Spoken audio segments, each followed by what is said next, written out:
just before I forget. Okay, so namaste everyone. Today we'll be having a new person speaking for the session. So I've known Dev Narayan for 3 years now through uni because we both study the same course and we're both from the Uni of Manchester. Dev is a disciple of Ananda Vibhushit Vedanta Charya Sri Ramakrishna Swamiji, who is a disciple of Sri Parankusha Acharya, also known as Sannyasi Jiyar Swamiji in Gaidakot in a place called Nepal. Dev did his primary education in South India in a school called Rishi Valley School, established by Sri Jiddu Krishnamurti.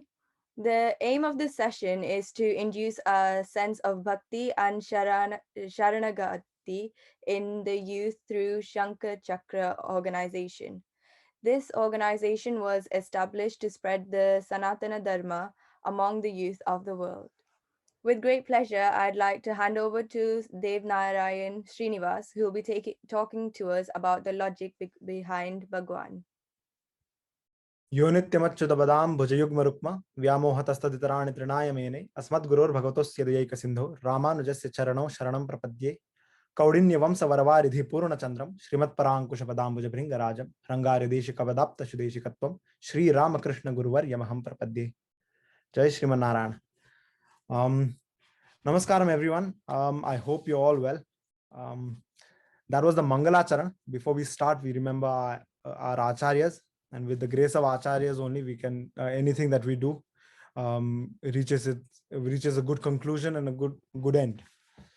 I was told that today they would like to speak about something regarding Sanatana Dharma, and I was hoping high school students, but I think I misunderstand what it means in the UK. I see a lot of kids here. It's okay.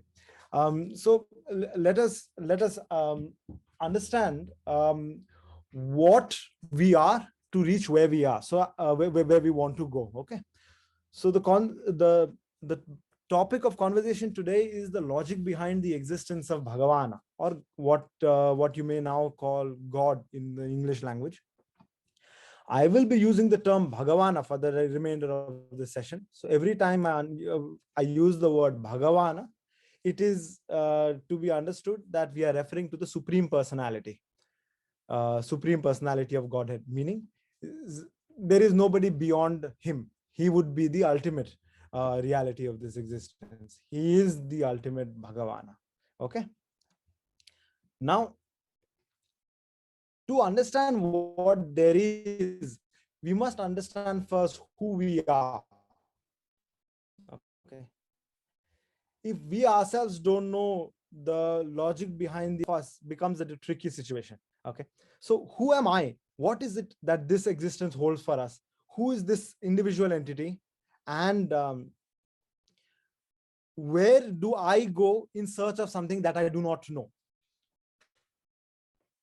If you want to know something, that is beginning with the premise that I do not know to begin with. So I do not know, I want to know, therefore I go in search of it. Also, I would like to tell you, if you have any questions in the middle also, just give me a knock, just raise your hand. I don't know how it works here, and you can just interrupt me and we'll try and work things out.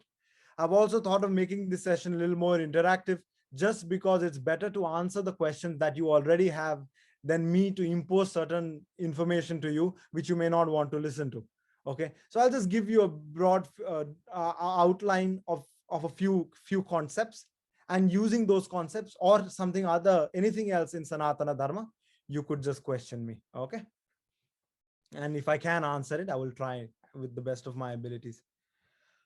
So there is a text in an Advait Siddhanta text called Drigdrisha Viveka. I speak about this quite some time. Even in the last lecture that I had given, I had mentioned this text. The first shlokam of this text goes like this: Rupam drishyam lochanam drik tadrishyam driktu manasam drikshadevritaya sakshi drigeva matu drishyate. What this means is that let's assume this world around us. Yeah, we don't need to really assume it. Just look at the world around you. Just like you see many things, you see the TV, you see the table, you see the chair, you see different colors, you see different shapes, you see different people walking, or you may hear them. Okay. The things that you observe, let's call them the observed. So that which you observe are many. There are many things you may observe. However, what is observing is few, in the sense your eyes are the observer, where the world is the observed. Your eyes are observing the world around you. Therefore, the observer and the observed must be two different entities. If I am observing something, if my eyes are observing something, the observed must be different from the observer. The eye cannot observe itself, except you see the mirror. But let's take that out of the equation here. The eye does not observe itself. It requires another entity to observe it. So just like the eye observes the world around it, our mind observes the eye. So your mind observes the eye looking left, it observes the eye looking right. If you have a myopia, presbyopia, you know, all these things you have with your eyes. Some people wear spectacles, some people don't wear. And there is always the changes within the eye. These changes may be called vikara. In this world, there is always change. Apart from a few things, everything else keeps changing. Okay. And that's why Bhagavan is called avikara. He does not have any vikara. There is no change. Avikaraya Shuddhaya Nityaya Paramatmane. Anyway, so just like the world around is the observed, your eye is the observer, the mind is the, the eye is the observed when the mind is the observer. However, there are states in our life when we sleep, in deep sleep. Even at that time, you are completely asleep. Your mind is at rest, yet you are aware of the sleep. Because when you wake up, you say, I slept well. I had a good sleep. Because if your mind was asleep, how would you know that you slept well? So there must be an entity observing the mind as well. Because you do not say, I am the mind, you say my mind. So the mind belongs to you. So you must be different from that which belongs to you. So then you say that you are the observer of even your mind. So who are you? Let's call that Sakshi. Sakshi in Sanskrit just means observer.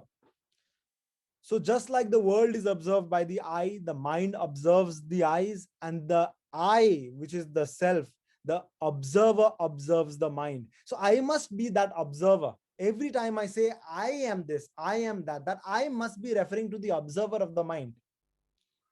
So the first step in Sanatana Dharma is to distinguish that we are not this body, we are not even the mind which controls the body, we are the observer of the mind, the controller of the mind which controls this body. So we must be different from the body and the mind. The self must be different from it. So who am I? And I must be the observer, the Atma. So now this Sakshi, we can call that Atma. Apnoti iti Atma. Just call that Atma. So from now on, when we refer to the self, we will refer to it as Atma. Okay. If that makes sense to everybody, we'll go ahead with that. Okay. If it does not, you can just ask a question. Now, the first is the thumbs up. You're saying it's okay, or is the thumbs up? I want to ask a question, like instead of the For hands up, me, is the I'm thumbs up. saying it's okay. Okay, okay, okay, no problem. It's good. No worries. I'm just assuming that all thumbs up mean it's going well. Okay. Okay. So don't worry about it. Anyway, so now we know that there is an observer. That observer must be a sentient existence. It is sentient, meaning it observes something. It knows. It is a knower of knowledge. It is the knower of jnanam. Okay. Jnana here is knowledge. So there is an entity which is a knower, and it is knowing this body and mind. And this body and mind without the knower is an insentient object. It is a dead body, like the phone. There is no sentience within the phone. You keep it off, let's say. Let's look at the cup, for instance. The classic example, the cup. You use the cup.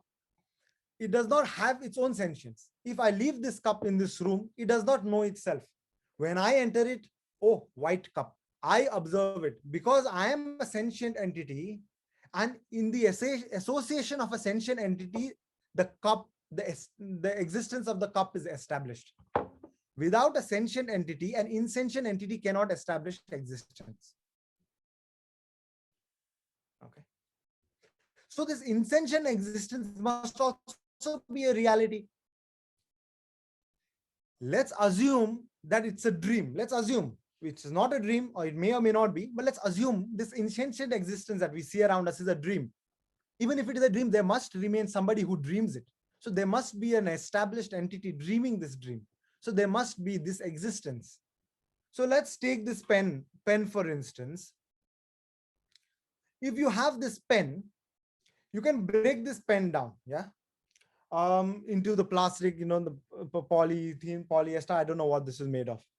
Now you can break that down further and further. You keep cutting it into half, finally you'll come up with the atomic particles, protons and neutrons, and then you have electrons, and then you have quarks and gluons, and then you have the boson particles, and then you have a small Higgs boson, and then you keep cutting this material existence further.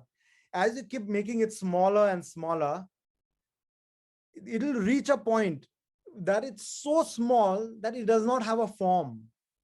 It is formless, because the moment it has a form, you can cut it smaller. It can become smaller than that, hypothetically. So you reach a point where it is so small, it does not have any form. Because it does not have any form, you don't give it a name also. You don't need a name when it has no form. So it is so small that it's almost non-existent. It's so small, it barely exists. Yeah, you're breaking an object that is physically available here to such a small degree that it is almost non-existent. But it is not completely non-existent, because it is coming from an entity which exists. Therefore, that existence must also be a present reality. So this pen, because it is so small, it is purely existential. It exists. It does not have a form. Everything in this material universe can be broken down hypothetically to a point where it is so small that it appears not to exist, but it exists because this exists. And that must be the purest form of material existence. That purest form of material existence, which is just pure existence without any biases. The moment there is bias, there is a form, right? If I have, let's say I have a metal spoon, aluminum spoon, let's just assume. When you look at it, because of the form, there is a bias in your mind, and you look at it as a spoon. Do you say, lots of atoms of aluminum? You do not do that, because of the shape and the form it has, you assume that it is a spoon because of the usage it has. This world is exactly like that. Because of its shape and form, we see it as a chair, we see it as a table, we see it as a TV, we see it as a cup. But it's all made of atoms and subatomic particles. And those are also made up of sub-neutronic particles. And those are made of, everything must be made of that pure existence which it starts with. That must be the body of that large entity which we may call Bhagavan or God. Presumably, the existence of this universe is an outcome of that which created this existence. Okay. Now let's go further. Let's keep this aside. Yeah, just keep thinking about it, but don't think too much. You think about what I'm saying as well. So then you can move parallelly. So now the first thing I told you was that I am this self, which is different from the body and mind. I am a sentient entity observing this body-mind complex. The second thing I told you is this material existence that is there must also have a most rudimentary attribute to it, which we call pure existence. Now there must be a point of creation. Whether somebody created it or it happened by magic, or it happened by pure coincidence, or it happened randomly, there must be a point. Let's call that point the Big Bang. Okay, because that is well established, well accepted. We'll call that the Big Bang. Okay, so a point so there was nothing, and there was a point of infinite potential, of course, because without potential nothing would come. And then from that point, this existence happened. The world of matter was created, and antimatter, they say. But let's just assume that either both matter and antimatter are physical entities, and this universe of a physical universe was created from that point. Let's call the Big Bang the point in time. So there is before the Big Bang and there is after the Big Bang. Regardless of existence, time keeps moving. It does no work, because if there is no change, the concept of time is inconsequential. Only when there is change, you say a point where it was this and a point where it is that. There is a change, and because of that, there must be an existence of time. Time will exist regardless of the change, but because it does not work, it is not you will not be able to perceive it, but it will exist nonetheless. So before the Big Bang and after the Big Bang, if you say there is this physical existence was created at this physical existence as we see today is an outcome of the series of activities that happen post the Big Bang. This physical existence must have existed before the Big Bang also. Now I'll ask you why, and I'll tell you the answer. It's a rhetorical question. Okay, so the question is that will this physical entity exist before the Big Bang? Now I ask you this: if you come to me, and this is a very classic Dev example. I've been giving this example for far too long. Maybe I'll think of another example for the next lecture. But the classic example is this: if you come to me and ask me for something I have, like 10 pounds, I actually have, and asks me for 10 pounds. But if somebody comes to me and asks me for £1,000,000, I do not have it. I can only give you something that I have. 1 point A plus B can only give rise to C if C is a subset of either A or B or both. Assuming either one could be zero, but both are not. Because C is an existence of this universe, A and B both cannot be zero. So one of them could be zero, but C must be a subset of either one or both. If this universe is C, then this universe must have been in a form of A plus B or A plus B plus N, okay, before the Big Bang. So this universe must have existed in some form before the Big Bang. The most rudimentary form before the Big Bang must have been that pure existence that we just spoke about. Now, because I am a sentient entity observing this universe, this sentience must have also existed before the Big Bang. You are a sentient entity listening to the things that I'm saying. That sentience must have also existed before the Big Bang. Because an insentient entity cannot give rise to sentience. Insentient innately means there is a lack of sentience. That which has an abhava, a non-existence of sentience, cannot give rise to that which it does not have. I cannot give you £1,000,000 solely because I do not have it. Therefore, a sentient entity must have existed. This sentient entity, which I call the Atman now, the self, the Sakshi, must have existed before the Big Bang. So I exist before the Big Bang. You all also, because you are sentient entities, must have existed before the Big Bang. And finally, after the Big Bang, this creation happened. Now, this creation is not a random creation of random attributes, because there is structure to it. If there is a structure to this reality, because you observe it to have a structure, if there is an observable structure, it must be an outcome of knowledge. There must be some knowledge factor, an outcome of which is this universe. There is a sun which has specific qualities. There are earth and the sun and the earth revolving around the sun, which has specific attributes. Mercury, Venus, Earth, Mars, Jupiter, Saturn, Uranus, Neptune, Pluto, they're moving around the sun in a specific way, having specific attributes, all of which give rise to the existence of human race within this planet called Earth, which also has specific attributes. Sentient bodies within this Earth also has sentient attributes, as a knowledge factor to it. Therefore, there is an intelligence at work, an outcome of which is this universe. Because let's assume that this world is created in a random format. Let's assume that. So if random is a random attribute can give rise to a non-random entity. Okay. If there is structure, there is a lack of randomness. Therefore, you see structure in it. I'll give you what I will do is I will give you maybe a handful of rice and uncooked rice. I'll give you a vessel. I'll give you a pressure cooker. I'll give you water.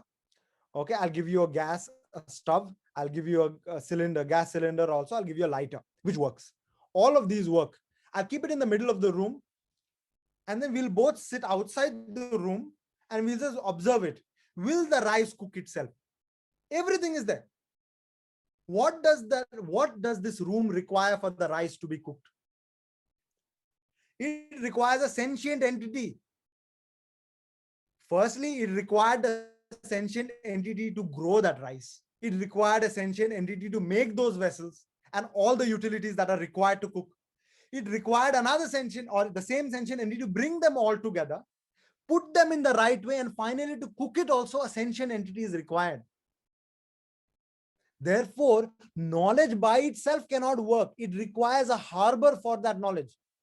There is knowledge within this cup, but the knowledge by itself does not know that it exists. It requires an external sentient entity to take that knowledge and assume its existence to be true. And therefore, this cup exists.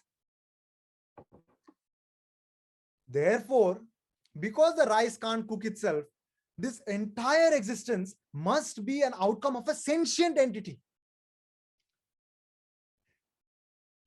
When I call myself an individual sentient entity, we'll call that Chetana, a Chitta Vastu.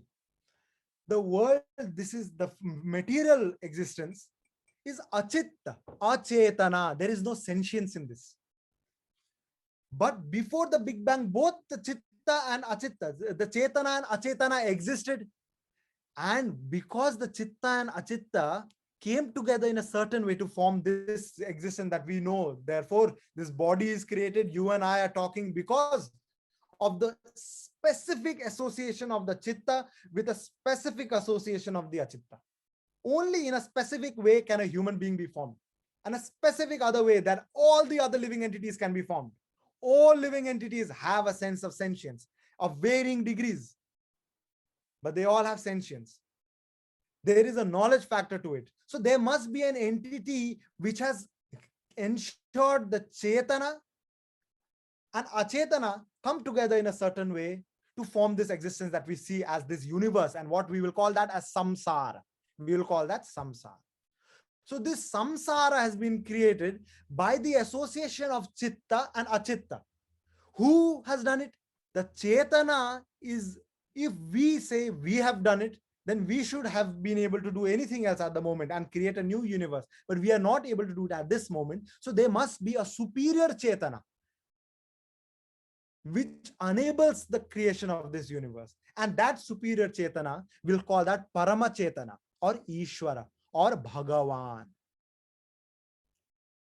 So Bhagavan is an attribute of the existence of Chetana, which is Chitta, Achetana, which is Achitta. When Achitta and Chitta come together in one body with one consciousness, the higher consciousness, that is called Bhagavan. That is what we are calling Bhagavan. If somebody else is calling Bhagavan in a different name, they're calling him Krishna, they're calling him Rama, Matsya, Kurma, Varaha. If they are referring to this entity, then that is true. If you are saying there is God or Bhagavan, but not referring to this entity that I've just mentioned, then it is not Bhagavan. Therefore, I refuse to use the word God and use the word Bhagavana instead, because Bhagavana has specific attributes. I will not get into all the attributes, but I will get into a few. at some point, depending on how much time and how much interest there is. Every time you think you have a lot of interest, just do thumbs up. So I know, okay, the people are listening. Anyway, good job. That's very good. Okay, now that we have established that I am a sentient entity, each jivatma, atma, which all of us are sentient entities within ourselves, observing this insentient body, but due to the association of sentience, this body feels as a sentient being. When there is dissociation of the sentience, like this phone and so on, these are insentient beings. Both sentient and insentient beings are controlled by this existence called Paramachetana, which is supreme sentience. That is what we are calling Bhagavan. So all these three entities, the Chitta, the Achitta, and the Ishvara, the Chetana, the Achetana, and the Paramachetana must be Nityam. What is Nityam? It must be forever existing. There cannot be a point where it did not exist. There will never be a point where it will not exist. They will always have existed and they will always exist, because there cannot be a point of existence of something. If there is a point of existence of something, it must have existed before it for it to be created in some form. So Nitya, somebody is asking, is Nityam like an atom? No. Atom can also be broken down, but the attributes which make the atom what it is, the pure existence, it must be Nityam. Nityam means Pragabhava apratiyogitve sati Pradvamsa bhava apratiyogitvam Nityatvam. There is no Pragabhava. There is no existence of non-existence before its existence. So there is no point of creation. There is no point of destruction. It will never be destroyed. It will forever exist. The Chitta will forever exist in its own right, the sentience. Paramachetana, Bhagavana, will forever exist in his own right. The Achitta will keep changing. There is Vikara. But the rudimentary aspect of this Achitta, the material world, matter can neither be created nor be destroyed. It can, and then you go ahead and say energy can neither be created nor be destroyed, changes from one form to another. We'll stick to that at the moment. We can go further on with this. There are other Rishi the Vaisheshika Sutram and so on. They have a lot of these things about Gurutvam and so on. Anyway, we will not get into that. But basically, energy can neither be created nor be destroyed. It will just turn from one form to another. And matter is a form of energy, apparently, according to the physics as well. So therefore, we are saying that that pure form of energy that we see must always exist. There will never be a point where it is created, and there will never be a point where it will be destroyed. Now, we know there is Jivatma, we know there is this Achitta, or we can call that Prakriti also, and we know there is Paramatma. Why is it that Jivatma is associating with Prakriti and we are suffering? Because we are suffering. We are all suffering. Every morning we wake up, we are suffering because we are hungry. Hunger is a form of suffering. If you don't believe me, don't eat for 5 days. You tell me how it feels. Extreme hunger is a form of suffering. Light hunger is an opportunity to eat a lot. Okay. So somebody has used the word papa here. Very good. To be honest, the association of Jivatma with the Shariram is due to both papam and punyam. It is because of karma. So let's understand what karma is briefly. Okay. Very simply, I'll explain. If you want to get into depth, we'll study the Brahma Sutram some other time. Okay. So let's understand karma very simply. What is karma? Karma basically means work or action. Karma means action. When I pick up this pen is picked up. Every action, there is a reaction. And Newton also says that recently. Our Shastras have said it for a long, long time. Every action, there is a reaction. There is an inertia of motion, inertia of rest. Only when there is an external force will that inertia be shifted. These things have been mentioned for a while now. I think Newton has also mentioned it, so we'll use Newton. He says every action has an equal and an opposite reaction. Let's understand this.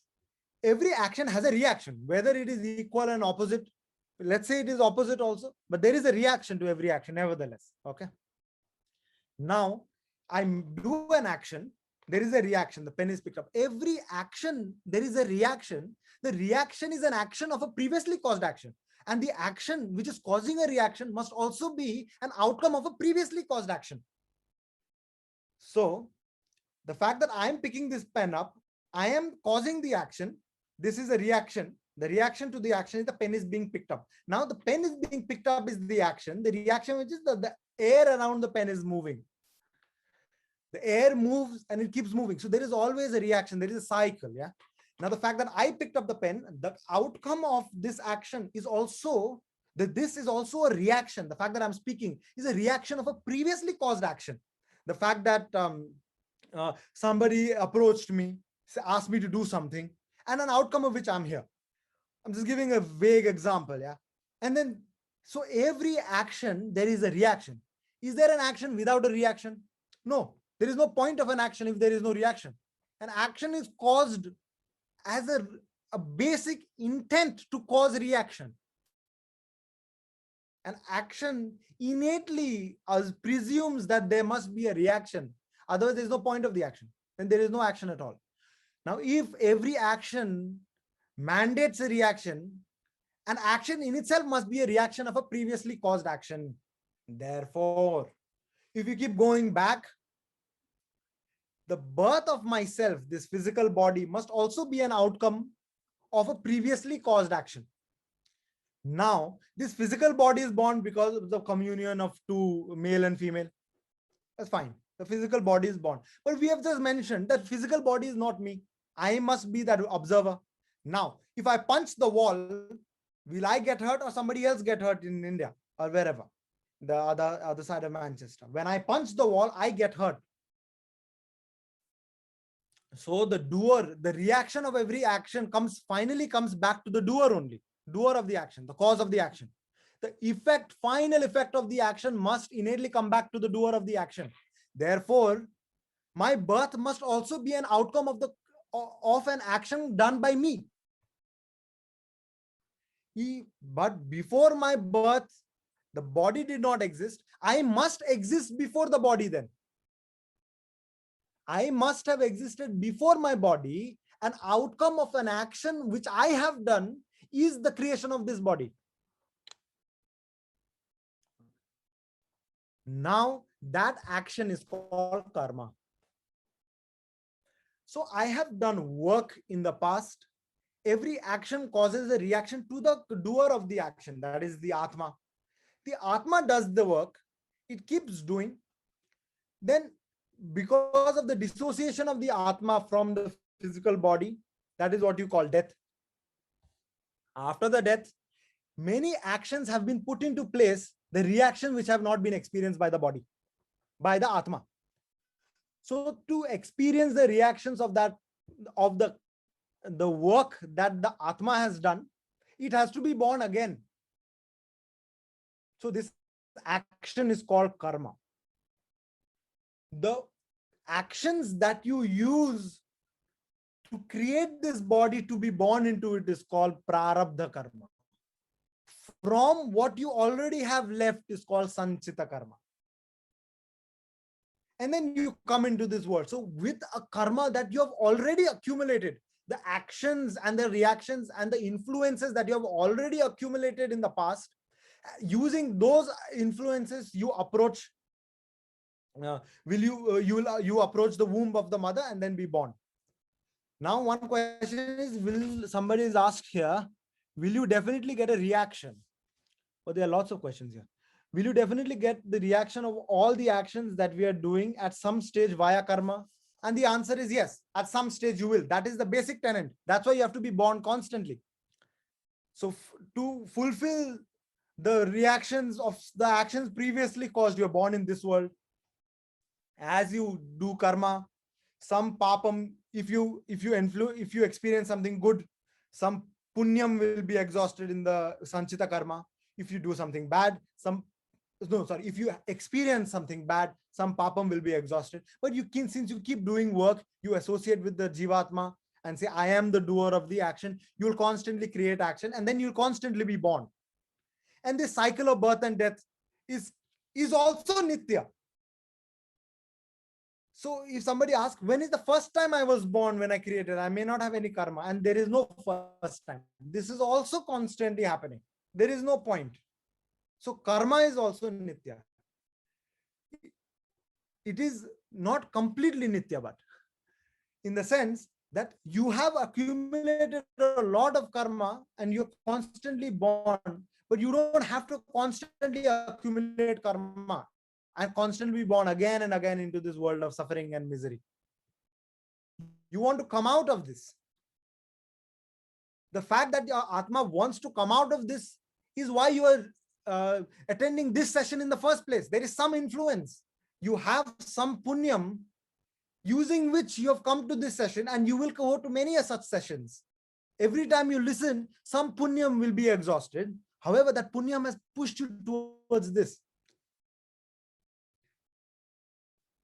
How do you come out of this? The cycle of karma. The moment you dissociate the action from the doer of the action. The seven life is a different concept. We'll understand that later. Okay. Anyway, sorry. Actually, I get distracted from this chat. Wait, give me a moment. Yeah. So the moment we realize that we are not the doer of the action, if we say you are the doer of the action, the repercussions of the action must come to you. But who is the Mula Karta? Who is the real doer of everything that happens in this world? Bhagavana, because he's the creator of this existence. So if you attribute all your actions to him, then he is the doer of the action. Then no karma will be associated with the Jivatma. All karma will be associated with Bhagavana. So every karma that you do now, henceforth, will be attributed to Bhagavan. That is called bhakti. Every action that you do, you say it is done for Bhagavan. Everything is done for Bhagavan. If a dog comes into the room, your dog comes into the room and breaks a vase, which is what, 100,000 pounds. The dog is not going to pay that 100,000 pounds back. You sell 1,000 dogs, you may not earn that much. So what do you do instead? The owner of the dog pays. So you must realize that you are subservient to Bhagavan. And then you are doing every action for Bhagavan, for the service of Bhagavan. What is service of Bhagavan? Service of humanity. What is service of humanity? Increasing the adhyatmic jnana, increasing the spiritual wisdom within, increasing spiritual wisdom within, through and for everybody within this world, so that they can also attain Bhagavan. That is called bhakti. When you think I am the doer, you are still the doer, but attributing all your actions to Bhagavan. So at the point of death also, when you are going to pass, you have to think about Bhagavana only. Only then you will attain moksha. Moksha means complete salvation. Your dissociation from all Atma, all karma. Atma dissociates from all karma and attains the Bhagavad Pada, attains the abode of Bhagavan Sriman Narayana. That is called moksha. But this requires you to remember Bhagavana at all times. Another similar path, slightly easier, is called Sharanagati. Sharanagati is complete surrender. So even that will of doing work for Bhagavana is surrendered to Bhagavana. Complete surrender to the lotus-like feet of Bhagavan Sriman Narayana. You say, even my ability to think and question is all attributed to you now. Therefore, at the point of death, you will attain moksha, because you have completely surrendered to Bhagavana. You have nothing else left for you here. That is called Sharanagati. It's just, yes, somebody has mentioned here that attainment of self-knowledge is Atma Jnanam. Yes, Atma Jnanam is also an attribute, because within Atma there is Paramatma. Paramatma resides within Atma, providing sentience to Atma. I did not get into this, maybe another time. So we have understood we are not this Jivatma. We are not this Jivatma due to the association of Prakriti. We forget that we are this, we forget that we are the Jivatma. We are not this body, sorry. We are not the body. Due to the association of Prakriti, we perform karma, either good or bad. Due to the karma that we perform, we constantly are born. To come out of this life and death, we must perform either bhakti or sharanagati in the lotus-like feet of Bhagavan Sriman Narayana. That will attain moksha. You come out of this samsara, the cycle of this existence is called samsara. Sarati gachati iti samsara. Sarati gachati, it keeps moving. To come out of this cycle, the paths to coming out of this cycle of birth and death and misery and pain and karma, so dissociation of jivatma from karma and attainment of Bhagavad Pada, Sayuja Samipya Salokya, Bhagavad Prapti is called moksha, and the path to that is called Sanatana Dharma, because it is eternal, because the Atma is eternal, Bhagavana is eternal, Achitta is eternal.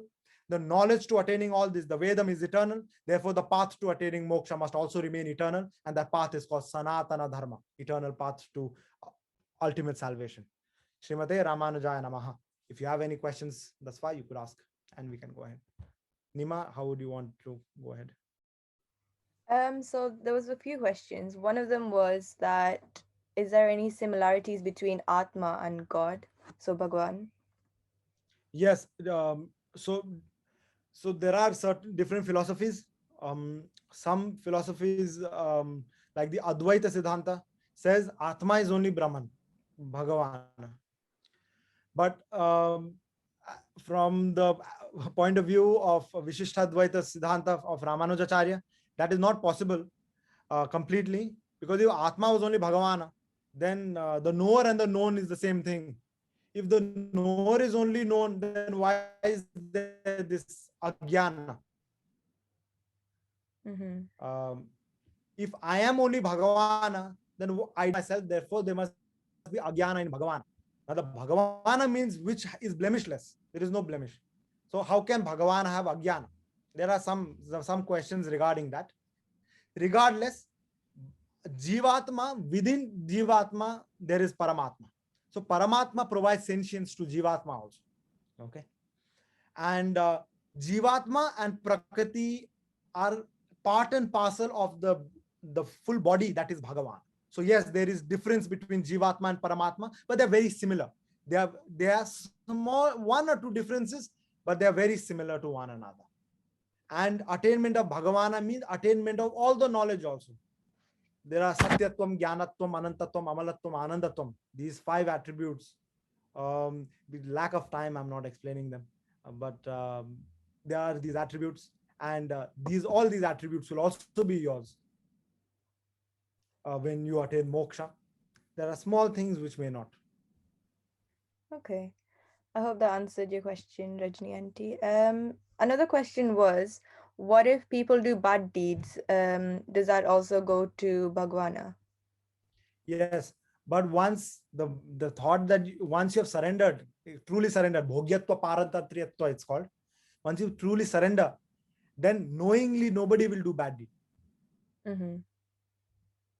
The idea, the mental state of somebody to do something wrong exists because of the tamo guna within and rajo guna, maybe mostly tamo guna. When you surrender yourself, it is already an abhava and tamo and rajoguna. The concept in your head which has come that you have to surrender to Bhagavana is a highly sattvic attribute. So the need to do anything wrong, even by mistake, will seldom occur. But yes, if you have surrendered completely and do something either good or bad, everything will be attributed to Bhagavan. Provided every moment you realize that you are subservient to him, bhogyatva, you are a part and parcel of his enjoyment. And paratantriyatva, you are subservient, you are not an independent entity. Swatantra, you are not swatantra, you are paratantra, you are dependent. Who are you dependent on? Bhagavana. As long as you have that, every attribute every action will be attributed to him and him only. The same person, she asked, what if they can't help to get rid of the bad deeds from after knowing that they're doing the bad deeds? Please ask the question again. I did not understand. Sorry. So she asked, what if they can't help to get rid of bad deeds despite knowing that it's bad? Who can't get rid of bad deeds? Okay. Anyway, let me just try and explain this simply. Okay. We all do good deeds. We all do bad deeds. Good and bad are an outcome of the logical understanding of our mind. What I may see good, somebody else may see bad. So good and bad are an attribute of an individual bias. Just let's assume that for a moment, okay? So whether it is good or bad, you do action. Whether it is good or bad, in good work, in good faith or in bad faith, you have done some action. The consequence you have to face. When you perform bhakti and sharanagati, when you perform sharanagati, all the old karma, the sanchita karma that you have left, like a bank account, that will be dissociated from you straight away. That what actions that you are performing will all be attributed to Bhagavan. So now you're not creating any new karma, you don't have any old balance also. So the only balance you have is the prarabdha karma you came with. Now that you will live it off. People say, why do we suffer? The only way to get rid of bad karma is suffering. You suffer, papam will go. Okay. So suffering is not necessarily either good or bad. Because you are the Atman, you are just observer to the suffering also. But when you perform Sharanagati, all these become inconsequential. Because the only contemplation you have is of Bhagavan Sriman Narayana. And then in the contemplation of Bhagavan Sriman Narayana is only absolute bliss. So all the karma of the body, all the pains and miseries of the body, you will not attribute it to yourself. Think about these things. Yeah, that makes sense. I hope that answered your question, Akhila auntie. Does anyone else have any further questions? If you do, you can either say it out loud or you can post it in the chat. Um, Sorry, it was me who was asking. So to go to moksha or Saranagati, we have to get rid of our papas and equally punyas. Yes. That's what I was learning through Bhagavad Gita. So when we are getting rid of the papas by suffering, we will get rid of them. And punyas, how would he get rid of punyas? By enjoying. If you're living in the UK and doing lots of going around the world, driving different cars, and when you have good experiences, whatever good experiences you have, so having a good family, maybe living a mentally balanced life, a good health, all these are punyas are getting exhausted. Okay. Oh, okay. So I was saying, like when we're doing like a lot of charity and yes. good work, we still collect punyas.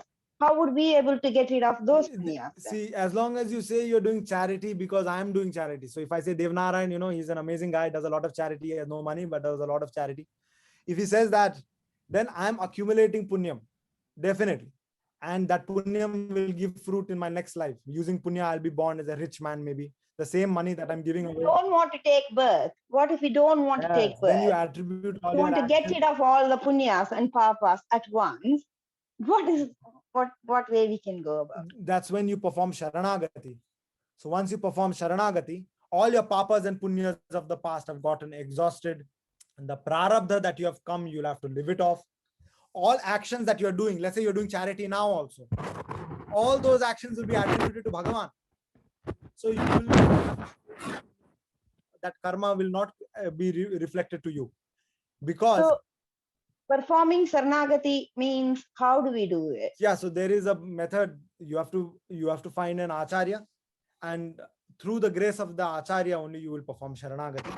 There is with devotees, and performing daily, like chanting and other things that what we perform. Everything. Satsangam is also very important. Sorry? Satsangam is also very important, to be in close proximity with devotees. To be honest, the only proximity you should ever have is with devotees. You should always be surrounded by devotees. That's the best place to be. However, Sharanagati there are two parts. There is a physical thing that you do, there is a karma that you do, and there is an emotional thing also, a complete surrender of the mind and spiritual existence also. Sharanagati must be done through the lotus-like feet of our Acharya. So, like the Sri Sampradaya, I am from the Sri Sampradaya. From the Sri Sampradaya, from Ramanujacharya, many Acharyas have come, their Shishyas, and some Acharya we go and surrender through the Acharya to Bhagavan Sriman Narayana. There is some procedure that is done. There are some Vedic practices you must adhere to. after that action is done, because the Shastras say that once this is done, you will attain moksha if you have done it in the right way. That performing, if you perform Sharanagati, then you understanding that there is bhogyatva and paratantriyatva of the Atma, that you are subservient to Bhagavana, that Jivatma at the point of death will attain moksha. And it will not accumulate any more karma. Thank Sorry, just one last question. You mentioned that there's a constant cycle of rebirths. So is the idea of 7 lives then not exactly true? Yeah, I don't really know what Shastra the 7 lives are coming from, but I think when they get two human beings married, they say at least for 7 lives stay together, because it's easier that way. I'll tell you why. Okay, this requires us to understand a concept called Varnashrama Dharma. Okay, what is Varna and what is Ashrama? Okay, I will not go too deep into these things, but what I will tell you is that when a communion happens of a male and a female, it is not so that you can live your life leisurely and create a lot of havoc in the world and die. When a communion happens, it happens for specific reasons. A society our society in Bharat Desha necessitates that everybody move towards Adhyatmik Jnanam. Adhyatmik means higher knowledge, higher sciences. Okay. All the science that we study, these are called lower sciences, Bhautik Vigyan. Okay. The higher sciences, the spiritual sciences, of who is Bhagavana, all of these things. Everything that we do is directed towards moksha. So when you come together as a husband and a wife, you are coming together to perform Vedic deeds. A grihastha jivana must generally is for a brahmana is anyway restricted to 25 years. Even that you have so many days that you can't really come together to create babies. To ensure the longevity of offspring, because the Kula Dharma has been passed on to you. There has been the Dharma that has been passed on to you. The Vedam, the Upanishad, the Purana, the Itihasas, the Sutras and so on. They've been passed down to you, and you have to pass it down through the association of a male and a female. You need to have some children. That is also one of the rinas that you have to complete. I don't want to get too deep into this one. It takes time. But the 7 lives is at least for the 7 lives you stay together. Because if you have performed bhakti and you forget, so when a marriage happens, you are bringing these two Atman together and saying you guys are one and the same. If you live together, you will die together. So if you have not attained moksha in one life, come together, because the previous life's karma is still with you. The punyam is still with you. The bhakti that you have done is still there, and you can use that bhakti to continue. I studied till 12th, and then if I fail 12th, do I have to go back and study from nursery, or do I have to start from 12th again? Just like that, you have studied till 12th, you did not completely get the PhD, which is the moksham here. So in the next life, you start from 12th and go ahead. Don't need to start from 0 with somebody else again. That's the idea. Okay. Thank you. That makes so much more sense. Honestly, I thought 7 lives was like your maximum, and then after that, you're done. You just go to heaven or hell, depending on that. So a human life is very rare. It is so rare that it is less rare for you to scoop out all the sand from the ocean with a blade of grass, a thin blade of grass. It is less rare for you to scoop out all the grains of sand from the ocean than for you to get a human life. Wow, we're unique. The human life is that much rare. Okay, Yeah. so don't waste this life. I'll try not to. I think that's about it. There's no more questions coming through. But thank you so much, Dave, for coming over and giving us this really special session. Honestly, it's been mind blowing. Everyone's been saying such good comments in the comment section as well. But yes, thank you so much. Very much for listening. I will Sriman Narayan. stop the recording now.